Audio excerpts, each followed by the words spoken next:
Hi hello ನಮಸ್ಕಾರ ಎಲ್ರಿಗೂ. ಎಲ್ಲರೂ ಹೇಗಿದ್ದೀರಾ? ನಾನು ಚೆನ್ನಾಗಿದ್ದೀನಿ. ನೀವೆಲ್ಲರೂ ಚೆನ್ನಾಗಿದ್ದೀರಾ ಅಂತ ಅಂದ್ಕೊಂಡಿದ್ದೀನಿ. ಮೊದಲಿಗೆ ಸಮಸ್ತ ಕರ್ನಾಟಕದ ಜನತೆಗೆ ಗೌರಿ ಗಣೇಶ ಹಬ್ಬದ ಶುಭಾಶಯಗಳು. ಶನಿವಾರದಂದು ನಾವು ಮತ್ತು ನಮ್ಮ ಫ್ಯಾಮಿಲಿಯವರು ಸೇರಿಕೊಂಡು ಗೌರಿ ಗಣೇಶ ಹಬ್ಬನ ಯಾವ ರೀತಿ ಸೆಲೆಬ್ರೇಟ್ ಮಾಡಿದ್ವಿ ಅನ್ನೋದನ್ನು ಈ ಬ್ಲಾಗ್ ಮೂಲಕ ನಿಮಗೆಲ್ಲ ತೋರಿಸ್ಬೇಕು ಅಂತ ಹೇಳಿ ಅಂದ್ಕೊಂಡಿದ್ದೀನಿ. ಶನಿವಾರ ಹಬ್ಬ ಇರೋದ್ರಿಂದ ಶುಕ್ರವಾರ ನೈಟು ಕಡಲೆ ಉಂಡೆ ಹಾಗೆ ಶೇಂಗಾ ಉಂಡೆ ಪ್ರಿಪೇರ್ ಮಾಡ್ತಿದ್ವಿ ಮನೇಲಿ. ಯಾಕಂದರೆ ನಾಳೆ ಹಬ್ಬ ಇರೋದ್ರಿಂದ ಪೂಜೆಗೆಲ್ಲ ರೆಡಿ ಮಾಡ್ಕೋಬೇಕಿತ್ತು. ಹಾಗೆ ಹೋಳಿಗೆ ಕರ್ಜಿಕಾಯಿ ಅದನ್ನೆಲ್ಲ ಪ್ರಿಪೇರ್ ಮಾಡಬೇಕಿತ್ತಲ್ವ. ಅದಕ್ಕೋಸ್ಕರ ನಿನ್ನೆನೇ ಪ್ರಿಪೇರ್ ಮಾಡಿಕೊಂಡು ಮನೆಯೆಲ್ಲ ಅಲಂಕಾರ ಮಾಡಿಕೊಂಡು ತಿಂಡಿ ತಿಂದ್ಕೊಂಡು ಅಡುಗೆನ ಸ್ಟಾರ್ಟ್ ಮಾಡಬೇಕಿತ್ತು. ಅದಕ್ಕೋಸ್ಕರ ತಿಂಡಿ ತಿಂದು ನಮ್ಮ ಹೊನ್ನಾಳಿಯ ಗೊಲ್ರಳ್ಳಿಯಲ್ಲಿ ಬರ್ತಕ್ಕಂಥ ಶನಿ ಮಹಾತ್ಮನ ದೇವಸ್ಥಾನಕ್ಕೆ ಹೋಗಿ ಬರಬೇಕು ಅಂತ ಹೇಳಿ ಹೊರಟಿದ್ವಿ.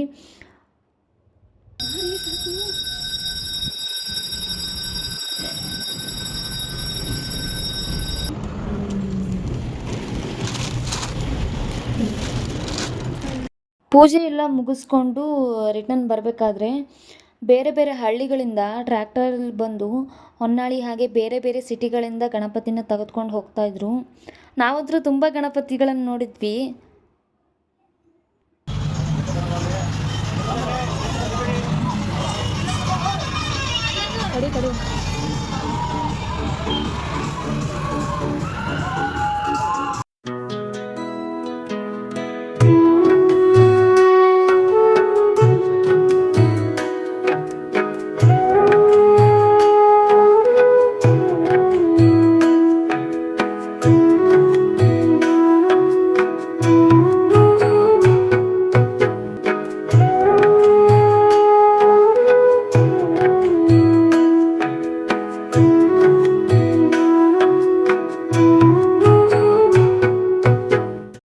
ಹಾಗೆ ನಮ್ಮ ದುರ್ಗಿಗುಡಿಯ ಬೇರೆ ಬೇರೆ ಕ್ರಾಸ್ಗಳಲ್ಲಿ ಸಹ ಗಣಪತಿನ ಇಟ್ಟಿದ್ರು. ಆ ಗಣಪತಿಗಳನ್ನು ಸಹ ನೋಡಿಕೊಂಡು ಮನೆಗೆ ಬಂದ್ವಿ. ಅಡುಗೆ ಸ್ಟಾರ್ಟ್ ಮಾಡಬೇಕಿತ್ತಲ್ವ, ಅದಕ್ಕೆ ಮನೆಗೆ ಬಂದು ಮೊದಲಿಗೆ ನಾವು ಕೋಸಂಬರಿನ ರೆಡಿ ಮಾಡ್ಕೊಂಡ್ವಿ, ನಾನು ಮತ್ತು ನಮ್ಮ ಅಜ್ಜಿ. ಅದಾದಮೇಲೆ ಕರ್ಜಿಕಾಯಿನ ಪ್ರಿಪೇರ್ ಮಾಡ್ಕೊಂಡ್ವಿ. ನಮ್ಮ ಆಂಟಿ ಮತ್ತು ನಮ್ಮಮ್ಮ ಒಳಗಡೆ ಹೋಳಿಗೆನ ಪ್ರಿಪೇರ್ ಮಾಡ್ತಾಯಿದ್ರು. ಫೈನಲಿ ಹೋಳಿಗೆ ಮತ್ತು ಕರ್ಜಿಕಾಯಿ ಅದನ್ನೆಲ್ಲ ರೆಡಿ ಮಾಡಿಕೊಂಡು ಕಂಕಣ ಮತ್ತು ಪೂಜೆಗೆ ಏನೇನು ಬೇಕೋ ಅದನ್ನೆಲ್ಲ ಐಟಮ್ಸ್ನೆಲ್ಲ ರೆಡಿ ಮಾಡಿಕೊಂಡು ನಾವು ಕೂಡ ರೆಡಿ ಆಗೋಣ ಅಂತೇಳಿ ರೆಡಿ ಆಗ್ತಾಯಿದ್ವಿ. ನಾನು ಕೂಡ ರೆಡಿಯಾಗಿ ಮೊದಲು ಮನೇಲಿರೋ ದೇವರಿಗೆ ಪೂಜೆ ಮತ್ತು ನೈವೇದ್ಯನ ಮಾಡಬೇಕಿತ್ತು. ಅದಕ್ಕೋಸ್ಕರ ಪೂಜೆ ಮಾಡ್ತಾಯಿದ್ರು. ಅದಾದಮೇಲೆ ಹುತ್ತಕ್ಕೆ ಹಾಲು ಹಾಕಿ ಆಮೇಲೆ ಗಣಪತಿಗೆ ಪೂಜೆ ಮಾಡಿಸ್ಕೊಂಡು ಬರಬೇಕು ಅಂತೇಳಿ ನಮ್ಮನೆ ಹತ್ತಿರ ಇರೋ ಒಂದು ಫೀಲ್ಡಲ್ಲಿ ಹುತ್ತ ಇತ್ತು. ಅದಕ್ಕೆ ಹಾಲು ಹಾಕಬೇಕು ಅಂತೇಳಿ ಹೋದ್ವಿ. ನಾವು ಹುತ್ತಕ್ಕೆ ಹಾಲನ್ನ ಗಣಪತಿ ಹಬ್ಬದ ದಿನವೇ ಹಾಕ್ತೀವಿ, ಅಂದರೆ ಗಣಪತಿ ತರುವಾಗಲೇ ಹಾಕ್ತೀವಿ.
ಸೊ ಫೈನಲಿ ನಾವೆಲ್ಲರೂ ಹುತ್ತಕ್ಕೆ ಹಾಲು ಹಾಕಿ ಪ್ರಸಾದ ತಿಂದ್ಕೊಂಡು ಗಣಪತಿಗೆ ಪೂಜೆ ಮಾಡಿಕೊಂಡು ನೈವೇದ್ಯ ಕೊಡಬೇಕು ಅಂತ ಹೇಳಿ ಹೊರಟಿದ್ವಿ. ಇನ್ನು ಗಣಪತಿ ಹಬ್ಬದ ಬಗ್ಗೆ ಹೇಳಬೇಕು ಅಂದರೆ ಇಡೀ ಕರ್ನಾಟಕನೇ ಒಗ್ಗೂಡಿ ಆಚರಿಸುವ ಹಬ್ಬಗಳಲ್ಲಿ ಈ ಗಣೇಶ ಹಬ್ಬ ಕೂಡ ಒಂದು. ಯಾವುದೇ ಒಂದು ಹಬ್ಬ ಶುಭ ಕಾರ್ಯ ಪೂಜೆ ಮಾಡಬೇಕಾದ್ರೆ ಮೊದಲನೇ ಪೂಜೆ ವಿಘ್ನೇಶನಿಗೆ ಅಂದರೆ ಗಣೇಶನಿಗೆ ಮಾಡ್ತಾರೆ. ಇದರಲ್ಲೇ ತಿಳ್ಕೊಬೋದು ಗಣಪತಿ ಎಷ್ಟು ಶಕ್ತಿಶಾಲಿ, ಬುದ್ಧಿವಂತ, ಎಲ್ಲದಕ್ಕಿಂತಲೂ ಹೆಚ್ಚಾಗಿ ಪವಾಡ ಪುರುಷ ಅಂತಲೇ ಹೇಳ್ಬೋದು. ಹಾಗೆ ನಮ್ಮ ಹಳ್ಳಿ ಕಡೆ ಗಣೇಶನ ವಿಸರ್ಜನೆ ಮಾಡಿದ ಮೇಲೆ ಮಳೆ ಬೆಳೆ ಚೆನ್ನಾಗಾಗುತ್ತೆ ಅಂತ ಹೇಳಿ ಪುರಾತನ ಕಾಲದಿಂದಲೂ ಸಹ ನಡೆದುಕೊಂಡು ಬಂದಿದೆ. ಹಾಗಾಗಿ ಗೌರಿ ಗಣೇಶ ಹಬ್ಬವನ್ನು ತುಂಬ ವಿಜೃಂಭಣೆಯಿಂದ ಆಚರಿಸಿ ವಿಜೃಂಭಣೆಯಿಂದನೇ ವಿಸರ್ಜನೆ ಮಾಡ್ತಾರೆ. ಇನ್ನು ಗೌರಿ ಹಬ್ಬನ ಭಾದ್ರಪದ ತದಿಗೆ ಎಂದು ಆಚರಿಸ್ತಾರೆ. ಮುತ್ತೈದೆಯರಿಗೆಲ್ಲ ಸೌಭಾಗ್ಯ ನೀಡುವ ಹಬ್ಬ ಅಂತಲೇ ನಂಬಿಕೆ ಇದೆ. ಗೌರಿ ಹಬ್ಬ ಆದಮೇಲೆ ಪ್ರತಿ ವರ್ಷದ ಭಾದ್ರಪದ ಮಾಸದ ಶುಕ್ಲ ಪಕ್ಷದ ಚೌತಿಯ ದಿನ ಗಣೇಶ ಚತುರ್ಥಿಯ ಹಬ್ಬವನ್ನು ಆಚರಿಸಲಾಗುತ್ತದೆ. ಈ ಹಬ್ಬದಲ್ಲಿ ಗಣಪತಿಯನ್ನು ತುಂಬ ವಿಜೃಂಭಣೆಯಿಂದ ಪೂಜಿಸಿ ವಿಜೃಂಭಣೆಯಿಂದನೇ ವಿಸರ್ಜನೆ ಮಾಡಲಾಗುತ್ತದೆ.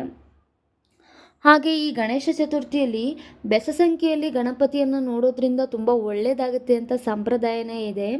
ನಾವು ಕೂಡ ಬೆಳಗ್ಗೆಯಿಂದ ತುಂಬ ಗಣಪತಿಗಳನ್ನು ನೋಡಿದ್ವಿ.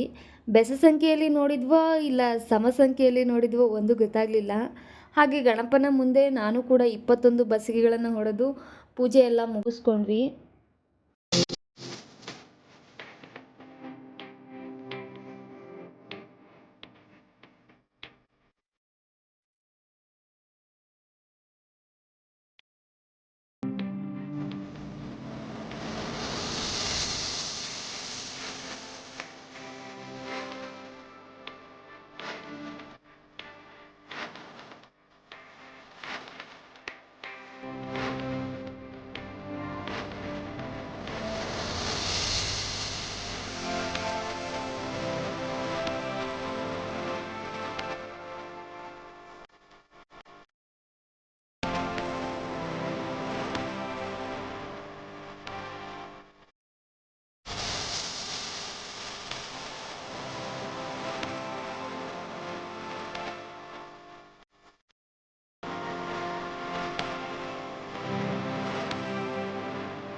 ಏನತ್ತೆ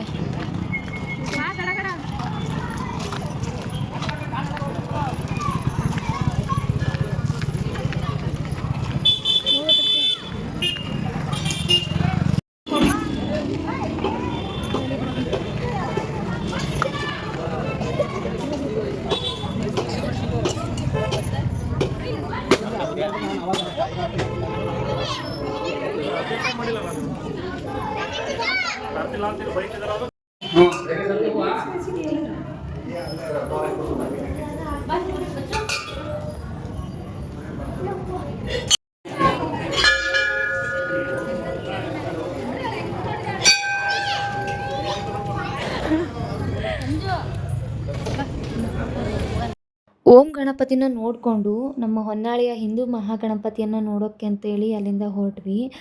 ಅಲ್ಲಿನ ಕಮಿಟಿಯವರು ಒಂದು ಸಾಂಗನ್ನು ಹೇಳಿ ಅಂತ ಹೇಳಿದರು. ನನಗೇನು ಅಷ್ಟೊಂದು ಹಾಡು ಹೇಳೋಕ್ಕೆ ಬರಲ್ಲ, ಆದರೂ ಕೂಡ ಗಜಮುಖನೇ ಗಣಪತಿ ಅನ್ನೋ ಸಾಂಗನ್ನು ಒಂದು 2 ಲೈನು ನನಗೆ ಬರ್ತಾಯಿತ್ತು. ಸೊ ಅದನ್ನೇ ಹೇಳಿದೆ, ಮೈಕ್ ಕೊಟ್ಟಿದ್ರು ಹೇಳಿದೆ. ಸೊ ನನಗೆ ಎಷ್ಟು ಬರುತ್ತೋ ಅಷ್ಟು ಸಾಂಗನ್ನು ಹೇಳಿದೆ. ಸೊ ನೀವೇ ನೋಡಿ ಆ ಸಾಂಗ್ ಹೇಗಿತ್ತು ಅಂತ ಹೇಳಿ ಕೇಳಿಸ್ಕೊಳ್ಳಿ.